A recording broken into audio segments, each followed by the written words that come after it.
পারমাণবিক বিদ্যুৎ কেন্দ্রে ভয়াবহ ড্রোন হামলা। মধ্যপ্রাচ্য কি আবার বড় যুদ্ধের সংকেত দেখা যাচ্ছে? আরব আমিরাতের মতো নিরাপদ একটি দেশে এমন হামলার পেছনে আসলে কারা?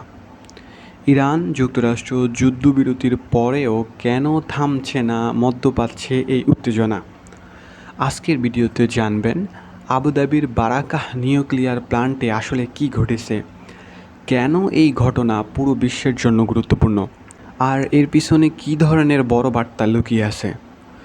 মূল ঘটনা হলো, সংযুক্ত আরব আমিরাতের রাজধানী আবুধাবিতে অবস্থিত বারাকাহ পারমাণবিক বিদ্যুৎ কেন্দ্রে ড্রোন হামলার ঘটনা ঘটে।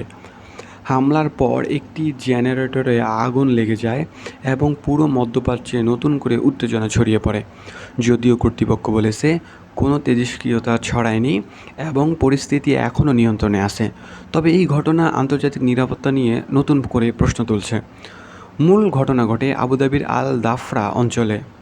ড্রোন হামলার কারণে পারমাণবিক কেন্দ্রের বাইরে অংশে থাকা একটি জেনারেটরে আগুন ধরে যায়। এখন প্রশ্ন হচ্ছে, কেন এই ঘটনা এত গুরুত্বপূর্ণ? কারণ এটি একটি নিউক্লিয়ার ফ্যাসিলিটি। এই ধরনের স্থাপনায় ছোট ভুল হলেও বড় ধরনের বিপর্যয় তৈরি হতে পারে। যদিও আমিরাতের কর্তৃপক্ষ জানিয়েছে কেন্দ্রের মূল অংশ এখনও নিরাপদ এবং অক্ষত আছে। হামলায় কোনো হতাহতের ঘটনা ঘটেনি, তেজস্ক্রিয়তার মাত্রা এখনও স্বাভাবিক রয়েছে, বিদ্যুৎ কেন্দ্রের সব ইউনিট সচল আছে। হামলার পেছনে কারা রয়েছে এখনও নিশ্চিত নয়, তবে গুরুত্বপূর্ণ বিষয় হলো গত কয়েক মাস ধরেই মধ্যপ্রাচ্যের উত্তেজনা বাড়তেছে। বিশেষ করে ইরান ও যুক্তরাষ্ট্রের সংঘাতের পর আরব আমিরাতে একাধিক হামলার ঘটনা ঘটে। বিশ্লেষকরা বলছেন এই হামলা হয়তো ভবিষ্যতে বড় ধরনের আঞ্চলিক সংঘাতের ইঙ্গিত হতে পারে।